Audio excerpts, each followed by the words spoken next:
Breaking tonight, Canada ships LNG directly to Asia, bypassing longtime U.S. dependence. Analysts warn this shift could redefine North American power in Asian energy. For the first time in modern history, Canada just severed its energy dependence on the United States. Not with threats, not with tariffs, with a single shipment that changed everything. On June 30th, 2025, while Washington obsessed over digital tax disputes, a massive LNG tanker called the Gas Law Glasgow departed from Kitimat, British Columbia. Its destination wasn't an American port, it was Incheon, South Korea. And with that departure, decades of a silent subordination ended.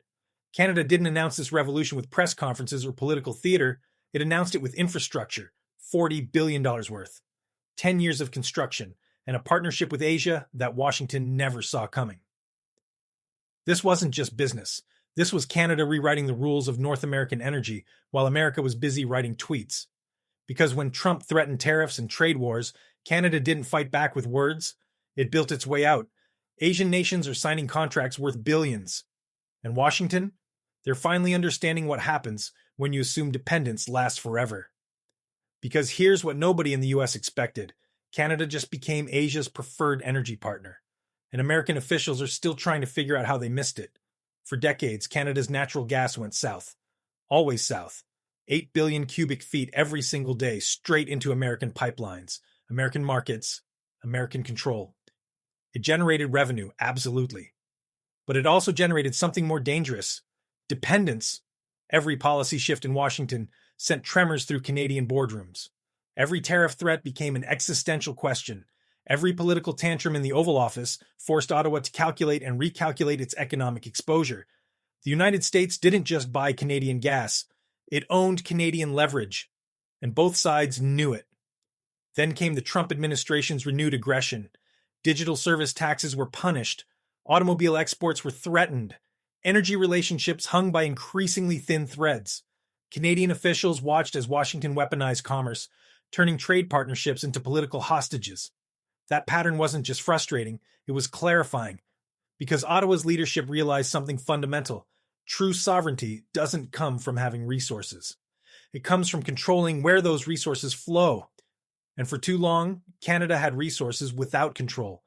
So while America was distracted by its own internal chaos, something extraordinary was being built on British Columbia's Pacific coast. Engineers, investors, and Indigenous communities were constructing what would become Canada's Declaration of Energy Independence, LNG Canada. The facility rose slowly, methodically, without fanfare.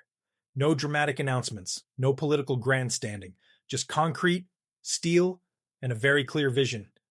And then, on that June morning, the gas log Glasgow loaded 70,000 cubic meters of liquefied natural gas and sailed east. Not through American ports, not via the Panama Canal, directly across the Pacific to South Korea. Shipping time, 10 days instead of 20. No tolls, no bottlenecks, no American middlemen taking their cut. The economics told the whole story. BC's Montney shale gas was coming in below the Henry Hub benchmark, the price that set the standard for American exports. Canada could charge less and still make strong profits. Asian buyers got affordable, reliable energy. Canada got something it had never truly possessed.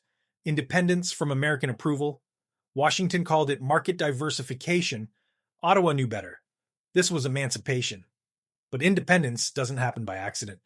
Kitimat wasn't some opportunistic project thrown together in response to Trump's latest tantrum. It was a decade-long commitment that began when most analysts said it was impossible. Too remote, too expensive, too ambitious for a middle power. Then Shell stepped forward. So did Asia. Petronas from Malaysia brought capital and expertise. Mitsubishi from Japan brought long-term demand guarantees. Kogas from South Korea secured supply agreements before a single pipeline was laid. PetroChina, representing Beijing's strategic energy planners, quietly ensured Chinese buyers would have access. Together, this coalition invested $40 billion into Canadian soil. Not because they were charitable, because they recognized what Washington had taken for granted. Canada was sitting on massive gas reserves with no direct route to the world's fastest-growing energy markets. Construction launched in 2018, powered by the Coastal GasLink pipeline, a 670-kilometer lifeline connecting BC's gas fields directly to Tidewater. By 2025, the first production train was operational, generating 6.5 million tons of LNG annually. Train 2 is scheduled to double that capacity before 2026 ends, pushing Canada into the world's top 8 LNG exporters virtually overnight. But the real story isn't just corporate, it's cultural. Because the Haisla Nation, the indigenous community whose traditional territory includes Kitimat, didn't just approve this project. They became equity partners. They secured over $500 million in contracts, from shipping services to low-emission tugboat operations. For once, massive industrial development didn't mean displacement or broken promises. It meant genuine partnership, transparent profit sharing, and community control. Nearly 9,000 workers built Kitimat at peak construction. Close to $6 billion flowed directly into local businesses and First Nations enterprises. Kitimat showed what's possible when indigenous communities are actual partners, not obstacles to work around. The final cranes came down. The first tankers appeared on the horizon. Canada's quiet break from American energy control was complete. Asia needed exactly what Canada was building. Japan, South Korea, Taiwan, Singapore. They all had the same problem. Their economies kept growing, but every energy source came with strings attached. Russian pipelines, geopolitical blackmail, Middle Eastern routes, vulnerable shipping lanes, American LNG, political leverage, and unpredictable pricing. Asian energy planners wanted something different, a supplier that wouldn't use gas as a political weapon. Canada fit perfectly. The GasLog Glasgow's maiden voyage to Incheon wasn't just a delivery, it was proof of concept delivered in liquefied form. South Korea's energy ministry started calling Ottawa the same week. Japan, still dealing with the aftermath of Fukushima and the energy chaos that followed, saw exactly what they needed, a way out of their supply trap. India, usually slow to commit to long-term deals, opened quiet talks about securing Canadian supply. Why the sudden rush? Canadian LNG cuts the shipping time in half. No Panama Canal delays, straight across the Pacific. The pricing came in 30% below US benchmarks in some markets. But here's what really sealed it. Canada wasn't asking for anything in return.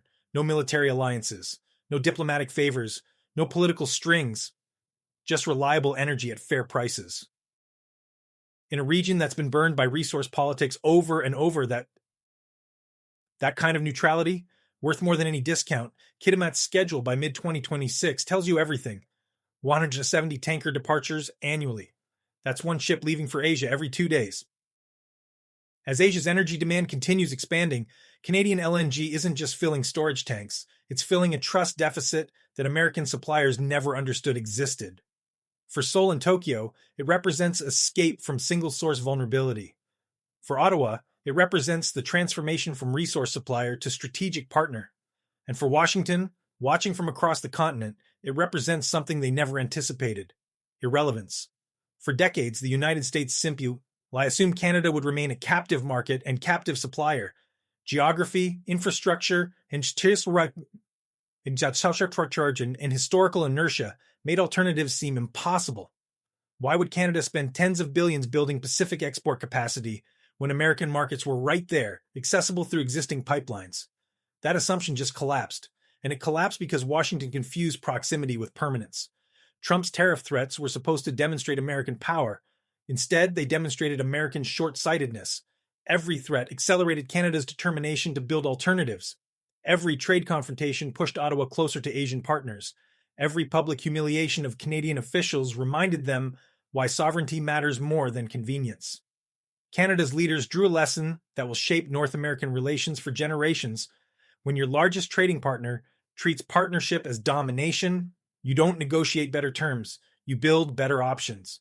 Kitimat is now that option, and it's changing everything. Ottawa suddenly has leverage in trade negotiations that seemed impossible 5 years ago.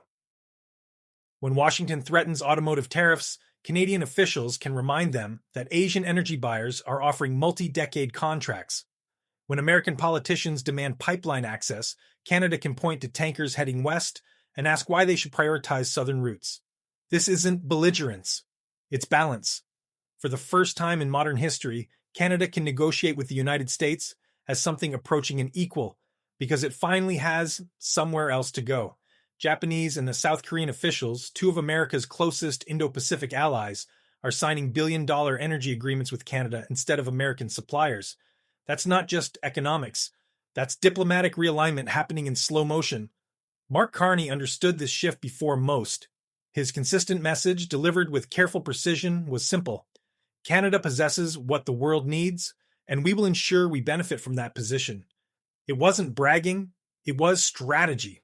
While Trump weaponized chaos and unpredictability, Canada weaponized the opposite: reliability, stability, and competence.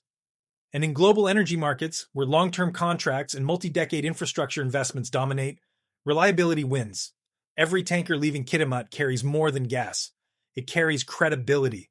It demonstrates that a middle power can outmaneuver a superpower, not through confrontation, but through patient, methodical preparation. This isn't the end of American influence in North American energy, but it is the end of American monopoly.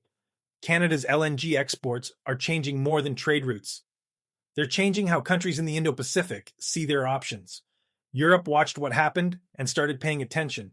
Several European nations are now looking at Canadian LNG as part of their long-term plans.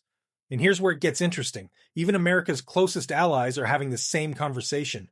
Canada offers stable pricing, reliable delivery, and doesn't attach political conditions. So they're diversifying. Washington officials know exactly what that means, and they're not sleeping well. Canada didn't announce this transformation with dramatic speeches or triumphant press conferences. It announced it with infrastructure, contracts, and departing tankers. The quiet competence that built Kitimat over a decade is now building a new Canadian identity in global energy markets, not as America's resource annex, as Asia's trusted partner, as Europe's emerging alternative, as a sovereign nation that finally controls its own economic destiny. While Washington drowned in tariff wars and political theater, Canada laid pipe, forged partnerships, and created options that didn't exist before. It didn't demand attention. It earned credibility. And now, as nations across the Pacific and beyond sign contracts stretching decades into the future, Canada's patient strategy is generating returns that no amount of aggressive posturing could match. The United States once called every shot in North American energy. Now it watches as its northern neighbor rewrites the playbook. Calmly, methodically, and without asking permission. And the world is taking notes. Because in an era of noise and chaos, Canada's silence just became the most powerful statement in energy geopolitics. This is Canada Next, where we decode the strategies reshaping Canada's global position. Subscribe, stay informed, and remember, the next geopolitical revolution won't start with threats. It'll start with a shipment.